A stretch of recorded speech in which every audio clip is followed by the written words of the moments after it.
ઓમ શ્રી ગણેશાય નમઃ. જય શ્રી કૃષ્ણ મિત્રો. ઓમ નમઃ શિવાય. પવિત્ર શ્રાવણ માસ ચાલી રહ્યો છે અને આપણે હવે સાંભળીશું શિવજીની કથાઓ લીલાઓ. મિત્રો, પૂરો મહિનો શિવજીની કથા અને લીલા હું ભગવાનની મૂકીશ. શિવ પુરાણમાં વર્ણન થયેલી ભગવાનની અલગ અલગ કથાઓ, બહુ બધી કથાઓ શિવજીની છે જે તમે કદાચ સાંભળી હોય કે ન સાંભળી હોય, પણ આ શ્રાવણ મહિનામાં મારી આ ચેનલમાં જોડાયેલા રહેજો અને શિવજીની કથાઓ સાંભળી અને આપણું જીવન ધન્ય બનાવીશું. આપણે ભગવાનની કથાઓ સાંભળવાથી મન પવિત્ર થાય છે, આપણું જીવન મન શુદ્ધ થાય છે અને ભગવાનની કૃપા વરસે છે અને અંત સમયે ભગવાનનું શરણું મળે છે. આપણા જે કંઈ પાપ હોય છે એ બળીને ભસ્મ થાય છે. તો મિત્રો, ચાલો આપણે સાંભળીએ શિવ પુરાણમાં વર્ણન થયેલી શિવજીની કથા. ઓમ નમઃ શિવાય. શિવ શક્તિની જય. મૃત્યુંજાય રુદ્રાય નીલકંઠાય સંભવે આશુતોષાય સર્વાય મહાદેવય તે નમઃ. પ્રિય ભક્તો, આજે આપણે સાંભળીશું દુઃખ દરિદ્રનો નાશ કરવાવાળી ભોળાનાથની કથા. આ કથા શિવ પુરાણમાં વર્ણન છે.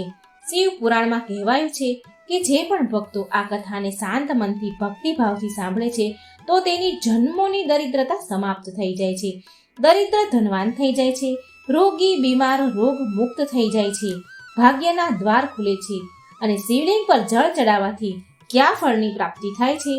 અને શિવજી માતા પાર્વતીની કલ્યાણકારી આ કથા છે.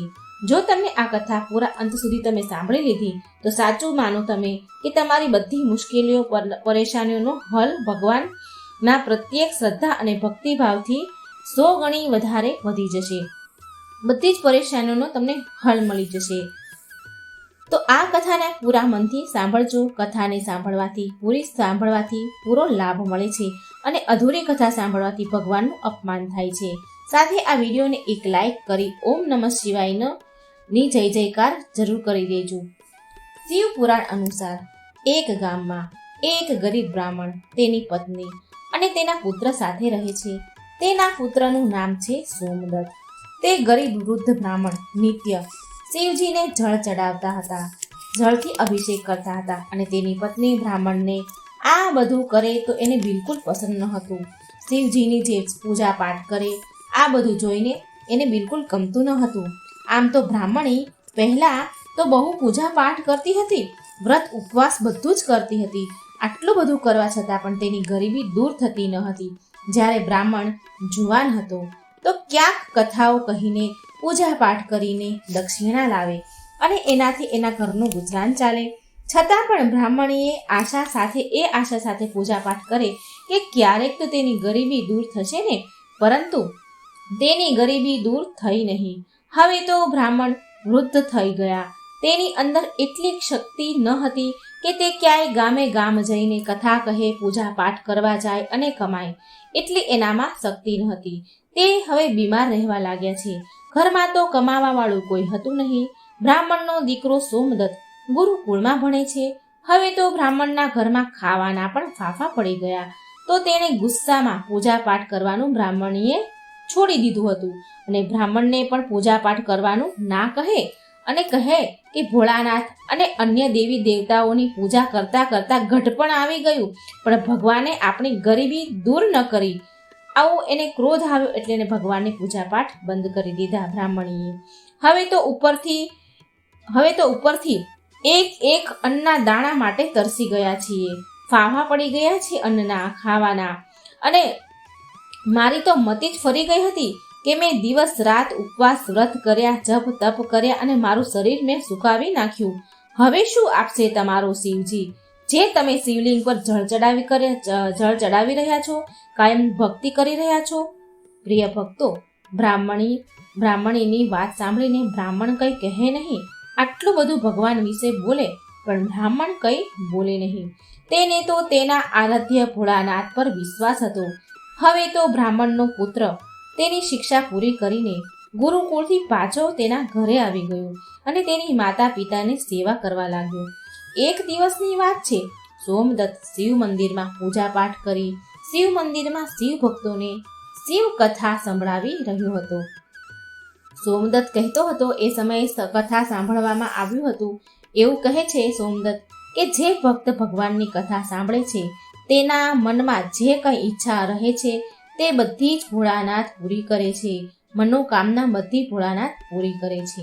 પ્રિય ભક્તો, સોમદત્તની આ બધી વાત મંદિરમાં પૂજા કરવા આવેલા તે રાજ્યના રાજાએ સાંભળી લીધી અને એને આ વાત બહુ સારી લાગી, બહુ ગમી અને તેણે સોમદત્તને તેની રાજકુમારીને કથા સંભળાવવા માટે નોકરી પર રાખી લીધું. હવે સોમદત્ત રોજ રાજાની છોકરીને કથા સંભળાવવા જાય છે. ત્યાં દક્ષિણામાં જે કાંઈ મળે એનાથી તેના પરિવારનું પાલન પોષણ કરવા લાગ્યો. આમ છતાં પણ બ્રાહ્મણી ખુશ ન હતી કે સોમદત્તની માતા ખુશ ન હતી. તેણે કહ્યું કે મને મારા દીકરાના ભવિષ્યની ચિંતા છે. આપણું જીવન તો જેમ તેમ કરીને ગમે તેમ કરીને પૂરું થઈ ગયું, પણ મારા પુત્રનું જીવન હજી બાકી છે. આપણા મર્યા પછી તેનું શું થશે? આપણી ભક્તિ પૂજા પાઠનું ફળ લાગે છે ક્યારેય નહીં મળે. શું ભોળાનાથને મારું દુઃખ દેખાતું નહીં હોય?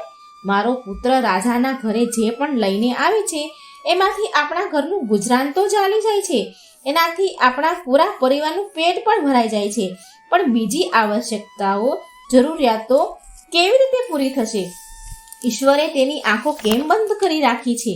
શું મારા પુત્રને પણ આપણી જેમ ગરીબીમાં જ જીવવું પડશે જીવન? આવું એ બ્રાહ્મણને કહી રહી છે. પ્રિય ભક્તો, બ્રાહ્મણ અને બ્રાહ્મણની આ કરુણ પોકાર જ્યારે માતા પાર્વતીએ સાંભળી તો તેણે શિવજીને કહ્યું કે હે દેવ, હે મહેશ્વર, તમે સર્વજ્ઞ છો.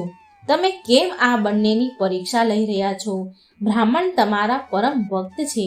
હવે તમે એના દુઃખ તો દૂર કરો, તેના દુઃખનો નાશ કરો.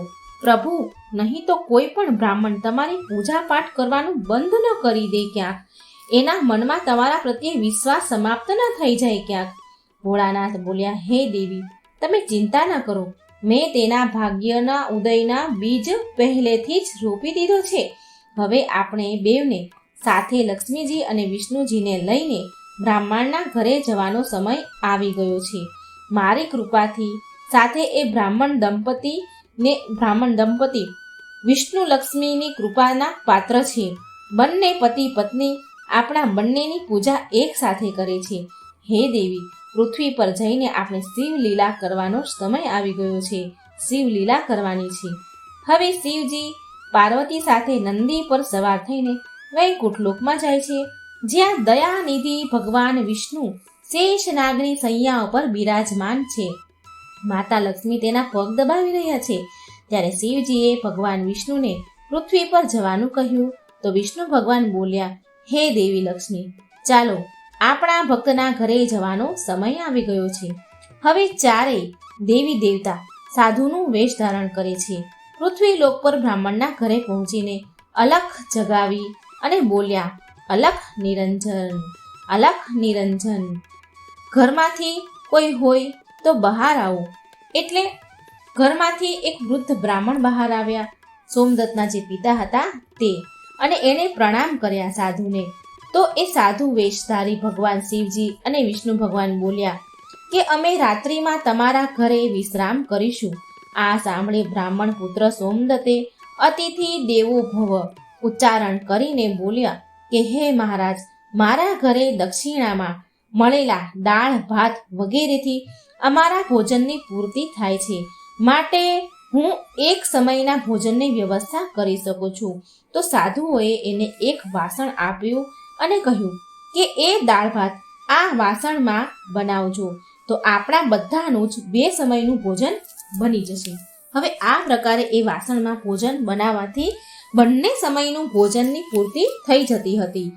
બીજા દિવસે પ્રાતઃકાળે વહેલી સવારે સોમદત્ત જવા લાગ્યો તો સાધુરૂપી ભગવાન શિવ કહે છે, હે પુત્ર, તું ક્યાં જઈ રહ્યો છે? એટલે એને સોમદત્તે કહ્યું કે હે સાધુ મહારાજ, હું રાજાની છોકરી, રાજાની જે પુત્રી છે રાજકુમારી, એને કથા સંભળાવવા જઈ રહ્યો છું. તો સાધુ બોલ્યા કે તું કથા સંભળાવ્યા બાદ રાજાની છોકરીને પૂછજે કે તું કઈ અભિલાષાની આશાની પૂર્તિ માટે આ કથા સાંભળી રહી છે. હવે સોમદત્ત રાજકુમારીને કથા સંભળાવવા જાય છે અને કથા સંભળાવ્યા પછી એણે પ્રશ્ન પૂછ્યો રાજકુમારીને કે તું કઈ અભિલાષાની પૂર્તિ માટે, કઈ મનોકામનાની પૂર્તિ માટે આ કથા સાંભળે છે?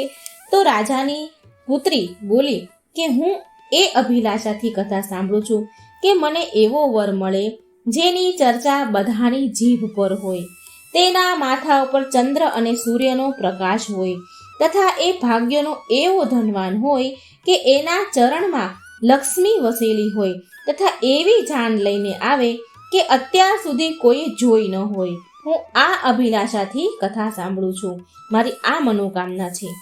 પ્રિય ભક્તો, હવે પાછા ઘરે આવીને સોમદત્તે રાજકુમારીની બધી જ વાત સાધુને કહી. હવે જુઓ, બીજા દિવસે જ્યારે એ પ્રાતઃકાળે સવારે સોમદત્ત બીજા દિવસે સવારે કથા સંભળાવા જાય છે તો સાધુ બોલ્યા, શિવજી રૂપમાં સાધુ બોલે છે કે બેટા, આજે ફરી એ પ્રશ્ન રાજકુમારીને પૂછજે, અને જો ફરી કાલવાળી વાત તને કહે તો એવું કહેજે કે જેવો પતિ તને જોઈએ છે ને એવો તો માત્ર હું એક જ છું. આવું કહીને ભાગીને દોડીને આવતો રહેજે. આ સાંભળીને સોમદત્ત બોલ્યો, હે સાધુ મહારાજ, ક્યાં હું એક ગરીબ બ્રાહ્મણ જેનું ઘર એની દીધેલી દક્ષિણામાંથી ચાલે છે, અને ક્યાં એ રાજાની પુત્રી. રાજા મને તો મારી જ નાખશે અને મને ને મારા પરિવારને મૃત્યુદંડ આપીને મૃત્યુને ઘાટ ઉતારશે. માટે હું આવું નહીં કરું. સાધુ બોલ્યા, ઠીક છે, અમે હમણાં જ તમને બધાને અને તારા પરિવાર સહિત શ્રાપથી બધાને ભસ્મ કરી દઈશું. સોમદત્ત તો પહેલેથી જ તેના ચમત્કારથી ડરેલો હતો. જે એને સાધુએ પાત્ર આપ્યું હતું એમાં ચમત્કારથી બંને ટાઈમનું ભોજન થઈ જતું હતું, એટલે એ તો પહેલેથી જ ડરી ગયેલો હતો. અને ઉપરથી આવો શ્રાપ આપીને ભસ્મ કરવાની વાત કરી એટલે સોમદત્ત તો વધારે ડરી ગયો. તેણે વિચાર્યું કે રાજા તો પછી મૃત્યુદંડ આપશે, આ સાધુ મહારાજ તો હમણાં જ તેના શ્રાપથી અમને ભસ્મ કરી દેશે. માટે સાધુને આશ્વાસન આપીને સોમદત્ત કથા સંભળાવવા માટે ચાલ્યો ગયો. કથા પૂરી થયા પછી સોમદત્ત કહે છે રાજકુમારીને કે કાલે તમે જે બતાવ્યું હતું એ અનુસાર જેવો વર તમને જોઈએ છે એવો વર તો માત્ર હું જ છું. આટલું કહીને સોમદત્ત એક ક્ષણમાં ફટાફટ ત્યાંથી ભાગીને દોડીને ઘેર આવી ગયો. રાજાની પુત્રીને તો એકદમ આઘાત પહોંચી ગયો. એની આંખો ફાટી રહી, એકદમ ધક્કો વાગ્યો એને. તેણે દાસી દ્વારા તેના પિતાને બોલાવીને બધી વાત કરી. રાજાએ આશ્વાસન આપ્યું કે એ દંડને પાત્ર છે. બ્રાહ્મણને એના આ બોલવાની આ કરવાની સજા જરૂર મળશે. રાજાએ તેના મંત્રી સાથે ચર્ચા વિચારણા કર્યા તો એક વરિષ્ઠ મંત્રી બોલ્યા, સોમદત્તે અપરાધ તો ફાંસી દેવા જેવો કર્યો છે, પરંતુ એક બ્રાહ્મણ છે, તેને ફાંસી આપવાથી એક બ્રાહ્મણ હત્યાનું પાપ લાગશે. કંઈક એવું કરીએ કે તેને દંડ પણ મળે અને બ્રહ્મ હત્યાનું પાપ પણ ન લાગે. પ્રિય ભક્તો, ઘણો વિચાર વિમર્શ કર્યા મંત્રીઓએ, બધા વિદ્વાનોએ ઘણા વિચાર વિમર્શ કરી અને પછી નક્કી કર્યું કે લગ્નનું નિમંત્રણ પત્ર અમુક શરતો સાથે મોકલવામાં આવ્યું. રાજાએ શરતોવાળું નિમંત્રણ પત્ર લખીને તેના નોકર સાથે, એના સૈનિક હોય જે દરબારના, એની સાથે સોમદત્તને ત્યાં ઘરે મોકલાવ્યું. હવે આ બાજુ સોમદત્તે ઘરે પહોંચીને સાધુને કહ્યું કે તમારા કહ્યા અનુસાર રાજકુમારીને મેં કહ્યું તો ખરી. રાજકુમારી તો બહુ ક્રોધી થઈ. મેં તમે કીધું ને એવું બધું જ કીધું, પણ એ તો ખૂબ ગુસ્સે થઈ. હવે જલ્દી જ ફાંસીનો સંદેશ પહોંચવાનો જ હશે. એટલી વારમાં થોડી વાર થઈ તો નોકર નિમંત્રણ પત્ર લઈને પહોંચી ગયો સોમદત્તના ઘરે.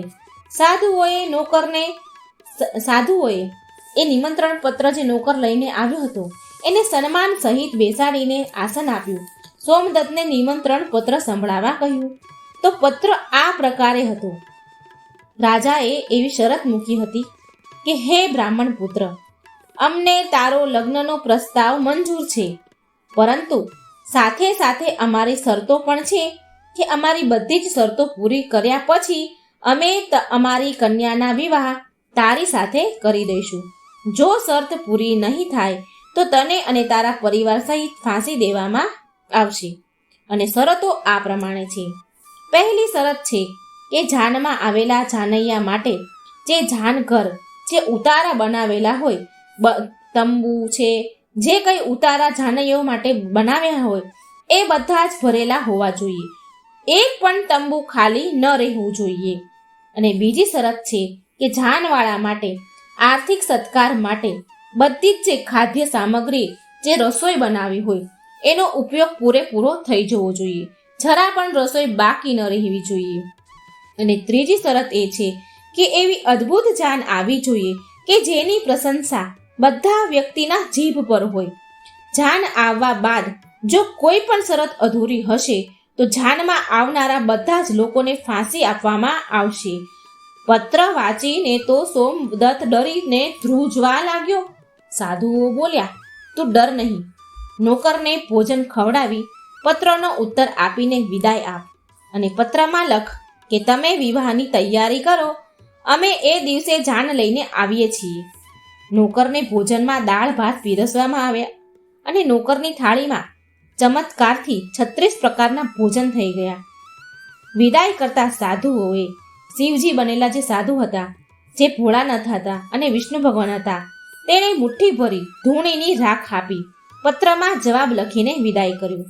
બહાર આવીને નોકરે જોયું તો તે રાખ નહીં પણ હીરા મોતી છે. એ તો બહુ ખુશ થઈ ગયો. રાજાએ સકારાત્મક જવાબ સાંભળીને વિચાર કરે છે કે એ ગરીબ બ્રાહ્મણ કોના ભરોસે આવું કરી રહ્યો છે? શું કોઈ દુશ્મન રાજા તેનો સાથ આપી રહ્યો છે? આ વિચારીને રાજાએ શહેરના તમામ બારાત ઘર, એટલે કે જાનના ઉતારા હોય, જાનૈયાના ઘર, તંબુઓ, ઘર બધું જ બનાવ્યું. શહેરના તમામ ઉતારાઓ બનાવડાયા, બારાત ઘર બનાવ્યા, શણગારી દીધા અને અનેક તંબુ, અસંખ્ય તંબુ તાણી દીધા. કેમ કે રાજાને વિશ્વાસ હતો કે વધારે જાનૈયાઓ, બારાતીઓ નહીં આવે અને એની શરત તૂટી જશે, શરત હારી જશે. આટલા બધા તંબુ અને બારાત ઘર તો કેવી રીતે ભરાય? શહેરના તમામ ઘર એને તૈયાર શણગારી દીધા. હવે આ તરફ સોમદત્ત તેની જાનમાં આવવા માટે જેને પણ નોતરે આમંત્રણ આપે એ વ્યક્તિ સોમદત્તને એવું કહીને ના કહે કે નહીં, તારો તો અંતિમ સમય આવી ગયો છે, અમે તારી સાથે મરવા માટે જાનમાં શું કામ આવીએ? આવી વાત સાંભળીને તે બહુ હેરાન થતો. કોઈ પણ જેને પણ નિમંત્રણ આપે એ બધા જ ના કહી દે. લગ્નવાળા દિવસે આમ કરીને લગ્નનો દિવસ આવ્યો. એટલે લગ્નના દિવસે સોમદત્ત દુઃખી થઈને બેઠો હતો અને સોમદત્તને દુઃખી જોઈને સાધુ મહારાજના રૂપમાં શિવજી કહે છે, પુત્ર, આજે તારા વિવાહ છે અને તું દુઃખી થઈ રહ્યો છે? તૈયાર થઈ જા, સજી જા, ધજી જા, તારા લગ્ન છે આજે અને અમારી સાથે ચાલ. તું કોઈ પણ વાતની ચિંતા ન કર, અમે તારી સાથે છીએ ને. એટલે સોમદત્તે ભાગ્યમાં જે લખ્યું હશે એ જ થશે આમ વિચારીને સોમદત્ત સાધુ સાથે ચાલતા થાય છે. મા લક્ષ્મી, મા પાર્વતી, શિવજી, ભગવાન વિષ્ણુ સાથે ચાલે છે. ભગવાન શિવજીએ જાનમાં આવવા માટે બધા જ દેવી દેવતા અને મનુષ્યના રૂપમાં આમંત્રિત કર્યા તથા ભૂત પ્રેત અનેક ગણોને પણ લગ્નમાં બોલાવી લીધા. જેના કારણે સજાવેલા જાનૈયાના જે ઉતારાઓ હતા, જે ઘર હતા, જે તંબુ હતા, એ તમામ ભરાઈ ગયા. ને તેમ છતાંય અમુક જાનૈયાઓ ઉતારા વગરના જ રહી ગયા. ઘટ્યા ઉપરથી જે રાજાએ તમામ શહેરના બધા જ ઘરોને શણગારી દીધા હતા, તંબુ અનેકો અસંખ્ય બનાવ્યા હતા, બધા જ ભરાઈ ગયા. 26 જાનૈયા વધ્યા અને રાજા પાસે તો સૂચના મોકલવામાં આવી કે જાનવાળાના ઉતારા માટે બીજી વધારે પ્રબંધ કરવામાં આવે. સૂચના મળવાથી રાજાએ વિચાર કર્યો કે ક્યાંથી આટલા જાનૈયા આવી ગયા, મારે જઈને જોવું જોઈએ. રાજા તો ઉતાવળે ત્યાં પહોંચ્યા. રાજાને આવતા જોઈને શનિદેવ અને શુક્ર ને બંનેને બાળકના રૂપમાં ભગવાન શિવજીએ બનાવી દીધા હતા. એટલે રાજાને આવતા જોઈને શુક્ર અને શનિદેવ બાળક બનીને ભૂખના કારણે ખૂબ રડ્યા. શિવજીએ બંનેને ખૂબ રડાવ્યા, બાળકના રૂપમાં રડાવી દીધા. રાજાએ એ બાળકોને રડતા જોયા અને પૂછ્યું કે આ બાળકો કેમ રડી રહ્યા છે સાધુ મહારાજ? તો સાધુ બનેલા શિવજી બોલ્યા કે હે રાજન, આ બાળકોને બહુ ભૂખ લાગી છે. રાજાએ બાળકોને ખાવા માટે મોકલી દીધા. થોડા સમય પછી રાજાના કર્મચારીઓ જે રસોઈ ઘરમાં કામ કરતા હોય એ દોડતા દોડતા આવીને કહે છે કે મહારાજ, રાજા મહારાજ, આ બાળકો તો બધું જ ભોજન ખાઈ ગયા. જેટલી પણ રસોઈ આ જાનૈયાઓ માટે, આ જાન માટે તૈયાર કરી હતી, આ 2 બાળક બધું જ ખાઈ ગયા અને હજી પણ ભૂખ ભૂખ કરીને બૂમો પાડી રહ્યા છે, રડી રહ્યા છે. આ સાંભળીને રાજા તો બહુ હેરાન થઈ ગયો. તેણે તેનો ઘમંડ ત્યાગીને તે સાધુ મહાત્મા જે શિવજી હતા એની સામે નતમસ્તક નમાવીને કહ્યું, મહારાજ, હવે મારી લાજ આબરૂ તમારા હાથમાં છે. મને કંઈ સમજાતું નથી. આ શું થઈ રહ્યું છે? સાધુ મહારાજ બોલ્યા, કંઈ વાંધો નહીં, બધું જ બરાબર થઈ જશે. તું ઘરે જઈને જાનના આગમનની સ્વાગતની તૈયારી કરો. રાજાએ શહેરને બહુ સુંદર રીતે શણગાર્યું. બધી જ જગ્યાએ ફૂલો, ઝાલરો, બહુ સરસ હીરા, મોતી, બધી જ રીતે આખું શહેર દુલ્હનની જેમ શણગારી દીધું. સોમદત્ત પણ વરરાજાના વસ્ત્રમાં એક રાજકુમારની જેમ સુંદર દેખાઈ રહ્યા હતા. સાંજના સમયે તેને એક સુંદર રથમાં બેસાડવામાં આવ્યા. રથની આગળ અનેક પ્રકારના બેન્ડ બાજા, નગારાવાળાઓ નાચી રહ્યા હતા. વરરાજાના મસ્તક પર ચંદ્ર અને સૂર્ય સજી રહ્યા હતા. ચંદ્ર અને સૂર્ય એના નતમસ્તક પર હતા. જાનૈયાઓ હાથમાં મુદ્રાઓ લઈને, પૈસા, સોના ચાંદીની મુદ્રાઓ લઈને એકબીજા ઉપર ઉછાળી રહ્યા હતા. ખૂબ પૈસા ઉછાળી રહ્યા હતા. જાનનું આવું અદ્ભુત દ્રશ્ય જોઈને લોકો આપસમાં એકબીજા સાથે વાતો કરવા લાગ્યા કે આ બ્રાહ્મણના ભાગ્ય તો જુઓ, આના મસ્તક પર સૂરજ અને ચાંદ છે અને ચારેય તરફ ધન લક્ષ્મી ઉડાડવામાં આવી રહી છે, સોનાની મુદ્રાઓ ઉડાડવામાં આવી રહી છે, માનો કે કોઈ મોટા રાજાની જાન નીકળી છે. આવી જાન તો અમે અમારા જીવનમાં ક્યારેય નથી જોઈ. આવું બધા અને ના તો ક્યારે આવી જાન જોવા મળશે. એવી આશા છે કે આ ભાગ્યનો મોટો ધનવાન છે એવું લાગે છે. પ્રજાની આવી વાત સાંભળી માતા પાર્વતી બોલ્યા શિવજીને કે હે સ્વામી, તમે જેના પર કૃપા કરો છો એના માટે અન્નધનના ભંડાર ખોલી દો છો. ભગવાન ભોળાનાથ કહે છે, હે પાર્વતીજી, જે ભક્ત મારી પૂરી શ્રદ્ધા ભક્તિથી પૂજા કરે છે, હું એને એની પૂજાનું ફળ જરૂર આપું છું. એને દુઃખ ત્યાં સુધી જ વેઠવું પડે છે જ્યાં સુધી તેના પાપ કર્મ પૂરા ન થઈ જાય. પુણ્ય કર્મ જેવા ઉદય થાય છે એવા જ તેના ભાગ્યના દરવાજા ખુલી જાય છે. અને જે ભક્ત ભગવાનની કથા સાંભળે છે તેને પણ રાજકુમારીને જેમ ફળ મળ્યું છે એવી રીતે ફળ મળે છે. રાજકુમારીએ રોજ ભગવાનની કથા સાંભળી અને તેના મનમાં જે કંઈ મનોકામના હતી એ એને પૂરી થઈ, એ એને મળ્યું. આ તો ભોળાનાથ માં પાર્વતી, વિષ્ણુ ભગવાન અને માં લક્ષ્મીનો મહિમા હતો, જેના કારણે બ્રાહ્મણ ધનવાન બન્યા. એની ઝૂંપડી પણ મહેલમાં પરિવર્તન થઈ ગઈ, સુંદર મહેલ બની ગયો. તેના ઘરમાં નોકર, ચાકર, ધનની કોઈ કમી ન રહી. અપાર ધન દોલત ઘર ભરેલું હતું અને બ્રાહ્મણે પણ ભગવાનની પૂજા અર્ચના શરૂ કરી દીધી. બ્રાહ્મણ અને બ્રાહ્મણી બંને પૂજા પાઠ કરે છે શિવજીના અને ખૂબ દાન દક્ષિણા આવવાની શરૂ થઈ ગઈ અને રોજ ભગવાનની કથા સાંભળતા હતા. બ્રાહ્મણી પણ હવે ભગવાનની કથા રોજ સાંભળે છે. તો એકવાર પ્રેમથી બોલો, ઓમ નમઃ શિવાય. લક્ષ્મી નારાયણ ભગવાનની જય. પાર્વતી પતે હર હર મહાદેવ. મિત્રો, આ હતી ભગવાન શિવજીની કથા લીલા. મિત્રો, આવી જ રસપ્રદ ભગવાનની સાચી વાર્તાઓ, શિવ પુરાણની આ વર્ણન છે, શાસ્ત્રોની વાર્તાઓ તમારા સુધી હું પ્રસ્તુત કરીશ. તો આ શ્રાવણ મહિનામાં ભગવાનની વાર્તાઓ જરૂર સાંભળજો અને વિડીયો શેર કરજો, લાઈક કરજો અને આ ચેનલને સબસ્ક્રાઈબ કરવાનું ભૂલશો નહીં. વાર્તા સાંભળવા માટે ધન્યવાદ. જય શ્રી કૃષ્ણ. રાધે રાધે. Thank you.